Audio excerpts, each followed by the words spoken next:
Hello बच्चों, कैसे बेटा।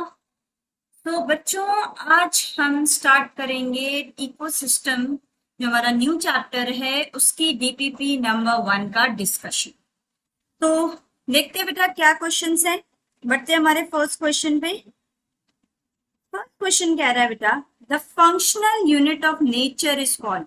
जो फंक्शनल यूनिट है नेचर का उसको हम कहते हैं इकोसिस्टम।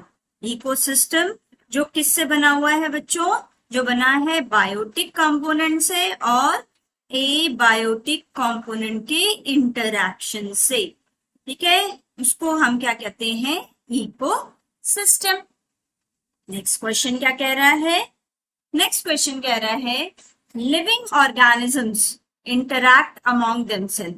जो लिविंग ऑर्गेनिजम्स हैं, ऑर्गेनिजम्स वो क्या करते हैं बच्चों? इंटरैक्ट करते हैं। ठीक है, ए स्पीशीज बी स्पीशीज के साथ या ए स्पीशीज के साथ क्या कर रही है? इंटरैक्ट कर रही है among themselves and also with the surroundings. बच्चों ये है सराउंडिंग। ठीक है, also with the surrounding physical environment. ठीक है, ये ए सपोज प्लांट है, ये प्लांट एनिमल के साथ इंटरैक्ट कर रहा है। क्यों? क्योंकि एनिमल जो है उसको खाएगा। अगर एनिमल डिकम्पोज होगा तो डिकम्पोजर्स जो हैं वो क्या करेंगे? इसमें न्यूट्रिएंट्स डाल देंगे। देन कोई एनिमल जो है, कोई एनिमल किसी और एनिमल के साथ या अपनी ही स्पीशीज के साथ क्या कर रहा है? इंटरैक्ट कर रहा है। और साथ में ये सारे इंटरैक्ट कर रहे हैं सॉइल। कैसे इंटरैक्ट कर रहे हैं? न्यूट्रिएंट्स ले रहे हैं प्लांट सॉइल से। लाइट है, लाइट है, टेम्परेचर है बच्चों, वाटर है। तो ये फिजिकल एनवायरनमेंट हो गया। और ये सारी चीजें किसके अंदर आती हैं? ये आती है एक इकोसिस्टम के अंदर, राइट। कम्युनिटी तो सिर्फ लिविंग ऑर्गेनिज्म की होती है, लिविंग ऑर्गेनिज्म की कम्युनिटी बनती है, पॉपुलेशन बनती है। सक्सेशन अगर हम बात करें तो सक्सेशन तो ग्रेजुअल सीरीज ऑफ चेंजेस होते हैं बच्चों, सीरीज ऑफ चेंजेस जो एक लैंड पे हो रहे हैं, ताकि वो जो बैरन लैंड है, बैरन लैंड, वहां पे एक फॉरेस्ट बन सके। ठीक है, ग्रेजुअल सीरीज ऑफ चेंजेस। और वो भी कैसे चेंजेस बच्चों? जिनको हम प्रिडिक्ट कर सकते हैं, इनको हम प्रिडिक्ट कर सकते हैं कि इसके बाद क्या आएगा, राइट। तो यहाँ पे हमारा जो आंसर है वो है इकोसिस्टम। नेक्स्ट कह रहा है, which of the following is an ecosystem. इसमें से इकोसिस्टम क्या है? एक स्मॉल पॉन्ड। ठीक है, एक पॉन्ड के अंदर ऑर्गेनिजम्स है बेटा। ठीक है, छोटे छोटे ऑर्गेनिजम्स हैं, फिशेज हैं, देन थोड़े थोड़े प्लांट्स भी प्रेजेंट है, फ्लोटिंग प्लांट्स प्रेजेंट है, एल्गी प्रेजेंट है। सो पॉन्ड हो गया। लार्ज फॉरेस्ट के एक बहुत बड़ा फॉरेस्ट जहाँ पे ट्रीज भी हैं, जहाँ पे हर्ब्स भी हैं, जहाँ पे प्लांट्स भी हैं, अलॉन्ग विद दैट एनिमल्स भी प्रेजेंट हैं। ठीक है, सी एक बड़ी सी सी जिसमें हमारे पास जू प्लैंक्टन, फाइटो प्लैंक्टन, जू हो गए, फाइटो प्लैंक्टन्स हो गए, फाइटो प्लैंक्टन्स। इनके साथ साथ हमारे पास स्मॉल फिशेस, लार्ज फिशेस। ठीक है, अलॉन्ग विद दैट हमारे पास इसमें एक्वेटिक इंसेक्ट्स होंगे, एक्वेटिक मोलस्का आएगा हमारा इसके अंदर, मोलस्क हो सकते हैं, इकाइनोडर्म्स हैं, इकाइनोडर्म्स प्रेजेंट है। तो ये सारी चीजें, ये सब, और साथ साथ में प्लांट्स भी है बेटा। ठीक है, रेड एल्गी हो गई, ग्रीन एल्गी हो गई, ऊपर ग्रीन एल्गी। ठीक है, देन ब्राउन एल्गी हो गई, केल्प्स हो गए, ये सारी चीजें प्रेजेंट है। तो ऑल ऑफ दी अबव हो गया। नेक्स्ट कह रहा है, a global ecosystem is too much big. ठीक है, जो हमारा इकोसिस्टम है, अर्थ है। ठीक है, ग्लोबल इकोसिस्टम जो अर्थ है ये बहुत बड़ा है एंड कॉम्प्लेक्स है, to be studied at one time. It is convenient to divide it into two basic categories. तो इससे बेटर है हम इस इकोसिस्टम को दो कैटेगरी में डिवाइड कर दें। एक कर देंगे टेरेस्ट्रियल एक कर देंगे टेरेस्ट्रियल, दूसरा कर देंगे एक्वेटिक। टेरेस्ट्रियल जो लैंड पे रहने वाले, जैसे कि फॉरेस्ट हो गया, जैसे कि फॉरेस्ट हो गया, डेजर्ट हो गए बच्चों, ग्रासलैंड्स हो गए बच्चों, ग्रासलैंड। एक्वेटिक, एक्वेटिक में आपके आ गए या तो फ्रेश वाटर वाले, फ्रेश वाटर, या फिर आपका आ गया मराइन वाटर। तो फ्रेश वाटर में जैसे आपका हो गए रिवर हो गई, लेक हो गया, ठीक है, रिवर है, लेक है, पॉन्ड है। मराइन में सी हो गया, ओशन हो गया, ठीक है। सो इस तरीके से हमने क्या करा है, डिवाइड कर दिया है हमारे ग्लोबल इकोसिस्टम अर्थ को। देखो नेचुरल और मैनमेड, ये हम अर्थ पे हम अगर कंसिडर करें, ठीक है, यहाँ पे हम नेचर की बात करें, ग्लोबल इकोसिस्टम की, ये तो हमारा बनाया हुआ है, इसलिए हम इसको कंसिडर नहीं करते। और इकोसिस्टम को हम एज ए कंप्लीट यूनिट ले रहे हैं, तो बायोटिक और एबायोटिक नहीं कंसिडर करेंगे बेटा, ठीक है। तो इसीलिए हमने हमारा जो मोस्ट अप्रोप्रिएट है वो ये है terrestrial and aquatic ecosystem. Next कह रहा है बच्चों physical structure that is characteristic for each type of ecosystem. Physical, physical structure, ठीक है, जो कि एक मेन कंपोनेंट है एक इकोसिस्टम का। और ये इकोसिस्टम का मेन कंपोनेंट ये किससे चलता है बच्चों, ये चलता है आपका किससे, लिविंग, जो लिविंग कंपोनेंट्स हैं इसके, यानी कि आपके बायोटिक कंपोनेंट्स, और ए बायोटिक यानी कि non living components, living and non living components, ये कॉन्स्टिट्यूट करेंगे एक इकोसिस्टम का physical structure, right.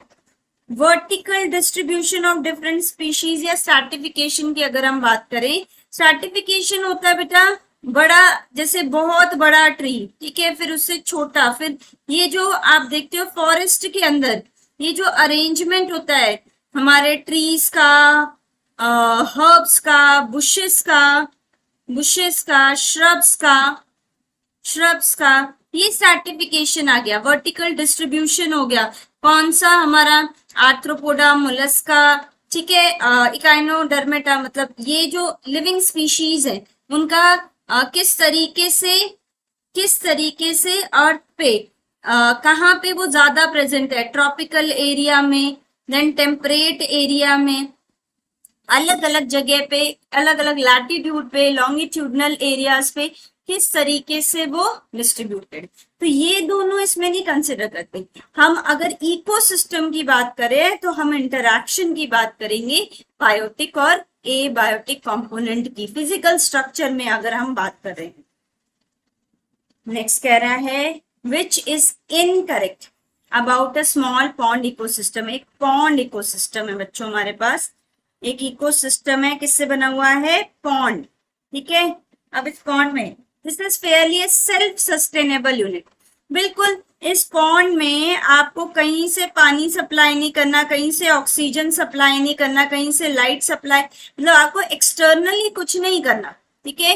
It is a kind of natural, natural है और सेल्फ सस्टेनेबल है बच्चों, self sustainable. All the four basic components of an ecosystem are well exhibited. इसमें सारे जो हमारे मेन कंपोनेंट्स होते हैं, ऑर्गेनिज्म लेवल हो गया, कम्युनिटी लेवल हो गया, ठीक है, पॉपुलेशन हो गई हमारी, पॉपुलेशन और बायोम, ये सब सारी चीजें, सॉरी इकोसिस्टम, यहाँ पे इकोसिस्टम की बात करें, इकोसिस्टम, ठीक है, तो स्पीशीज, पॉपुलेशन, कम्युनिटी, इकोसिस्टम, ये सारे बेसिक कंपोनेंट्स जो हैं इसके अंदर कि हमारे पास बायोटिक और ए बायोटिक का इंटरैक्शन होना चाहिए। ए बायोटिक लाइट, टेम्परेचर, सॉइल और वाटर, ये सारी चीजें हमारी क्या हैं, बेसिक चीजें हैं जो एक इकोसिस्टम को रन करने के लिए चाहिए होती है, अलोंग विथ बायोटिक कंपोनेंट। ठीक है, प्लांट्स भी होने चाहिए, प्रोड्यूसर्स भी होना चाहिए, हार्बीवोर भी होना चाहिए, कार्निवोर भी होना चाहिए, तो ये सब चीजें इंपॉर्टेंट है। The abiotic component is the water with all the dissolved organic and inorganic substances and the rich soil deposit at the bottom of the pond. जो पॉन्ड का बॉटम है बच्चों, पॉन्ड का बॉटम जो है उसमें क्या है, सॉइल, और ये सॉइल न्यूट्रिएंट रिच है, न्यूट्रिएंट रिच। और जो वाटर है बेटा, ठीक है, जो इसका वाटर है उस वाटर के अंदर ऑर्गेनिक और इनऑर्गेनिक कंपोनेंट्स दोनों ही प्रेजेंट हैं, ठीक है, बिल्कुल। This ecosystem performs all the functions of any ecosystem except the unidirectional flow of energy. ये कह रहा है बेटा यूनिडायरेक्शनल फ्लो ऑफ एनर्जी क्या होता है, सन से प्लांट में एनर्जी आती है, फोटोसिंथेसिस करेगा, प्लांट जो है वो आपका कौन खाएगा, हर्बीवोर खाएगा, हर्बीवोर को कौन खाएगा, कार्निवोर खाएगा, कार्निवोर को कौन खाएगा, टॉप कार्निवोर खाता है, राइट, टॉप कार्निवोर। तो ये यूनिडायरेक्शनल फ्लो ऑफ एनर्जी है। तो ये इवन बच्चों, इवन आपके पॉन्ड इकोसिस्टम के अंदर ये क्या करती है, वर्क करती है, ठीक है। ये जो फ्लो ऑफ एनर्जी है यूनिडायरेक्शनल, ऐसे नहीं है कि टॉप कार्निवोर से फिर से सन पे आ जाए, ठीक है, ऐसा नहीं होता। तो यहाँ पे यूनिडायरेक्शनल इज दिस, तो ये फॉलो होता है, सन से जो एनर्जी है वो प्लांट में गई, प्लांट से हार्बीवोर में, कार्निवोर में, सो दिस इज फॉलोड। ये हो गया बेटा इसका इनकरेक्ट स्टेटमेंट। नेक्स्ट कह रहा है in a pond ecosystem the rate of function of entire pond is regulated by. Pond ecosystem में, पॉन्ड इकोसिस्टम में आपका सन जो है, सबसे पहला पॉइंट है सोलर इनपुट, सोलर इनपुट होगा तो जो प्लांट्स हैं तभी तो वो क्या करेंगे बच्चों, ग्रो करेंगे, फोटोसिंथेसिस करेंगे, फोटोसिंथेसिस।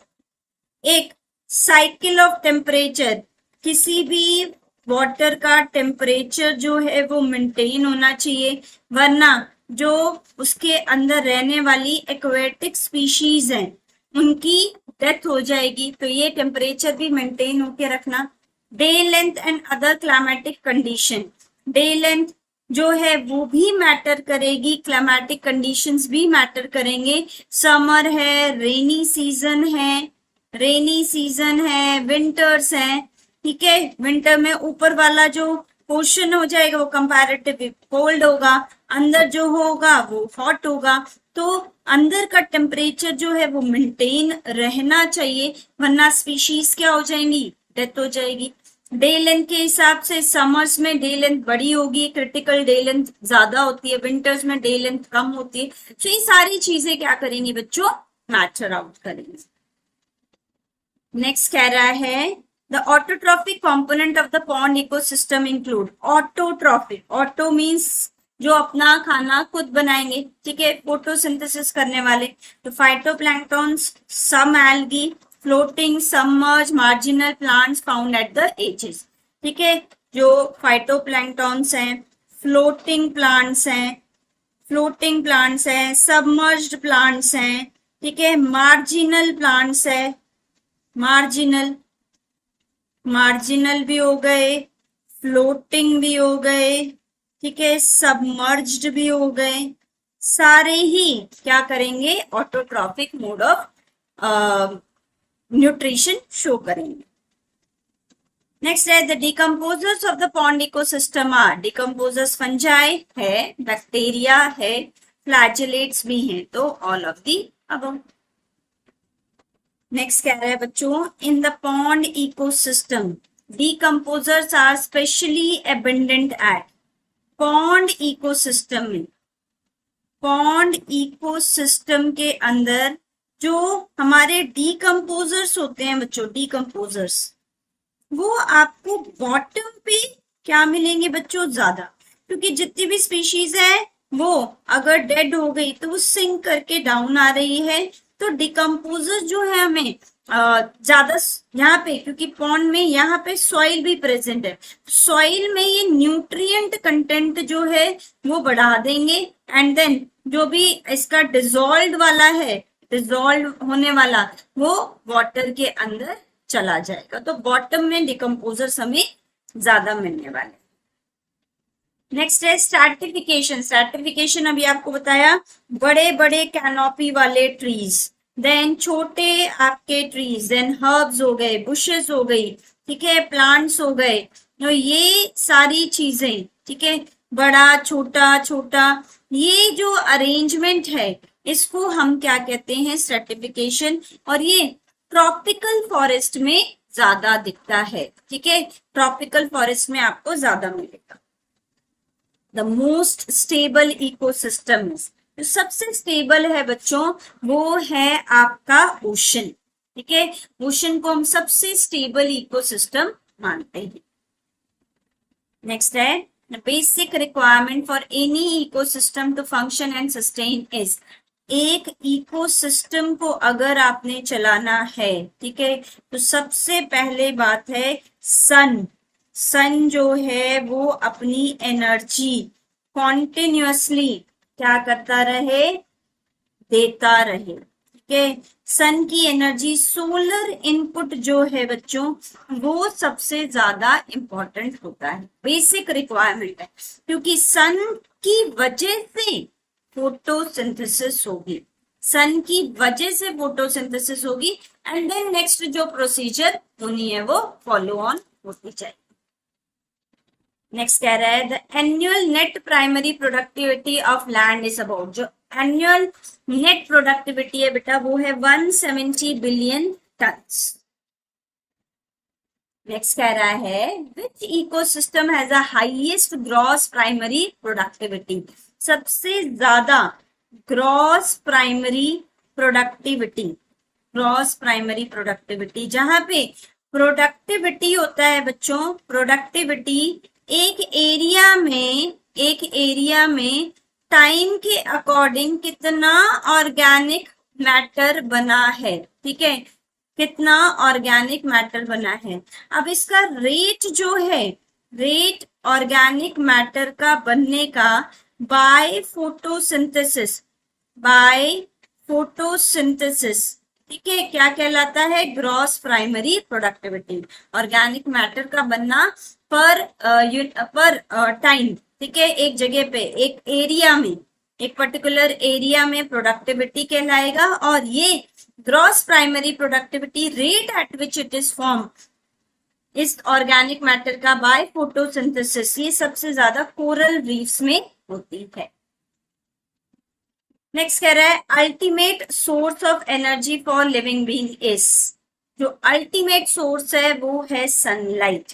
कैसे, क्योंकि बिना सनलाइट के फोटोसिंथेसिस नहीं हो सकता, और बिना फोटोसिंथेसिस के प्रोड्यूसर्स वर्क नहीं करेंगे, और प्रोड्यूसर अगर वर्क कर रहा है तो ऑक्सीजन रिलीज करेगा, फूड सिंथेसाइज करेगा, तो ये दोनों ही चीजें हमारी इंपॉर्टेंट हो गई। अलोंग विद दैट फोटोसिंथेसिस अगर हो रही है, प्लांट अगर फोटोसिंथेसिस कर रहा है, तो आपको पता है ट्रांसपीरेशन एक फिनोमिना है, फोटोसिंथेसिस की वजह से होता है, तो रेन भी इसकी वजह से आएगी। इट्स एक दूसरा कंपोनेंट को अगर हम दूसरे वे से भी अगर हम सोच रहे हैं, तो कहीं ना कहीं रेन जो है फर्दर प्रोड्यूसर्स को ग्रो करने वाली, तो अल्टीमेटली सनलाइट जो है वो एक मेजर रोल प्ले करने वाली है। नेक्स्ट कह रहा है ecosystem having the highest primary productivity is, सबसे ज्यादा जो प्राइमरी प्रोडक्टिविटी होती है बेटा वो होती है हमारे फॉरेस्ट में, सबसे ज्यादा प्राइमरी प्रोडक्टिविटी हमें मिलती है फॉरेस्ट से। नेक्स्ट है energy and nutrient enter a community through, energy और न्यूट्रिएंट्स, ठीक है। अब देखो सिर्फ एनर्जी की बात करता तो हम सनलाइट से एनर्जी लेते, और वो एनर्जी प्लांट्स जो हैं उसको कन्वर्ट करते हैं, ठीक है, कन्वर्ट करते हैं सोलर एनर्जी को केमिकल एनर्जी में, और क्या फॉर्म करते हैं, न्यूट्रिएंट्स फॉर्म करते हैं। तो अब इन न्यूट्रिएंट्स को इनटेक करके जो हमारे हर्बीवोर्स हैं बच्चों, उनको एनर्जी मिलती है। तो एनर्जी भी मिल रही है और न्यूट्रिएंट्स भी मिल रहे हैं, तो वो प्रोड्यूसर से मिलते हैं। नेक्स्ट कह रहा है which is correct about GPP NPP in an ecosystem. NPP हो गया बेटा net primary productivity. Net primary productivity जो होती है वो होती है बेटा जो आपकी ग्रॉस प्राइमरी प्रोडक्टिविटी है। ग्रॉस प्राइमरी प्रोडक्टिविटी क्या हो गया, कितना ऑर्गेनिक मैटर, कितना ऑर्गेनिक मैटर या फिर बायोमास प्लांट ने बनाया है, प्लांट ने सिंथेसाइज किया है, पर यूनिट हमारी जो एरिया है, रेट जो उसका फॉर्मेशन है, रेट ऑफ फॉर्मेशन टाइम के अकॉर्डिंग, ठीक है, एक पर्टिकुलर टाइम की कंसिडरेशन में, ठीक है, थ्रू फोटोसिंथेसिस एक पर्टिकुलर टाइम में प्लांट ने कितना ऑर्गेनिक मैटर बनाया है एक एरिया में, ठीक है, जो प्लांट्स है उस पर्टिकुलर एरिया में थ्रू फोटोसिंथेसिस वो हो गई हमारी ग्रॉस प्राइमरी प्रोडक्टिविटी। अब प्लांट अगर एनर्जी चाहिए प्लांट को, तो खुद को ग्रो करना है तो रेस्पिरेशन तो करना ही पड़ेगा, तो वो जितना ऑर्गेनिक मैटर बनाया है उसमें से वो खुद भी यूज करेगा और अल्टीमेटली क्या करेगा, जो प्रोडक्ट अब बच गया है उसको हम क्या कहेंगे, नेट प्राइमरी प्रोडक्टिविटी। तो प्लांट ने जितना बनाया उसमें से कितना खाया इन द सेंस रेस्पिरेशन से एनर्जी ली, एंड फाइनली जो बचा वो बची है नेक्स्ट जो हार्बीवोर उसको कंज्यूम करेगा, वो उसकी नेट प्राइमरी प्रोडक्टिविटी कहलाएगी। तो it is GPP minus plant की रेस्पिरेशन, ठीक है, प्लस नहीं आएगा बेटा, और एनिमल रेस्पिरेशन ही होगा, प्लांट के रेस्पिरेशन की बात करें। नेक्स्ट कह रहा है biomass available for consumers and rate of formation of new organic matter by consumer are, ठीक है, बायोमास जो कि किसके लिए अवेलेबल है, कंज्यूमर्स के लिए। तो जो कंज्यूमर्स के लिए आया वो तो बच्चों नेट प्राइमरी प्रोडक्टिविटी होगी ना, नेट प्राइमरी प्रोडक्टिविटी, क्योंकि प्लांट ने जो प्राइमरी प्रोडक्टिविटी करी थी, प्राइमरी प्रोडक्टिविटी, ठीक है, जो उसकी ग्रॉस अकॉर्डिंग टू रेट, जब हमने रेट ऑफ फॉर्मेशन में देखा, अब वो ग्रॉस में से जब हमने रेस्पिरेशन को माइनस करा, वही तो अवेलेबल थी हमारे कंज्यूमर्स के लिए, और उसको हमने क्या नाम दिया था, नेट प्राइमरी प्रोडक्टिविटी। अब ये नेट प्राइमरी प्रोडक्टिविटी जो है, नेट प्राइमरी प्रोडक्टिविटी, ठीक है, अब ये कंज्यूमर कंज्यूम कर रहा है, कंज्यूमर ने कंज्यूम करी और कुछ खुद भी रेस्पिरेशन करेगा, ठीक है। अब इस कंज्यूमर के कंज्यूम होने के बाद अब ये हमारा हार्बीवोर है, हार्बीवोर। अब इस हार्बीवोर को कौन खाएगा, कार्निवोर। अब जो ये हार्बीवोर है ये इसके लिए क्या कहलाएगी, सेकेंडरी प्रोडक्टिविटी, सेकेंडरी प्रोडक्टिविटी। तो नेट प्राइमरी प्रोडक्टिविटी कंज्यूम करने के बाद कंज्यूमर ने अब कितनी एनर्जी अपने अंदर स्टोर कर रखी है, वो कहलाएगी उसकी secondary productivity. Formation of new organic matter by consumer, इसको हम क्या कहेंगे, सेकेंडरी प्रोडक्टिविटी कहेंगे। कितना उसके पास अब ऑर्गेनिक मैटर बना है प्लांट को खाने के बाद। सो थैंक यू बच्चों।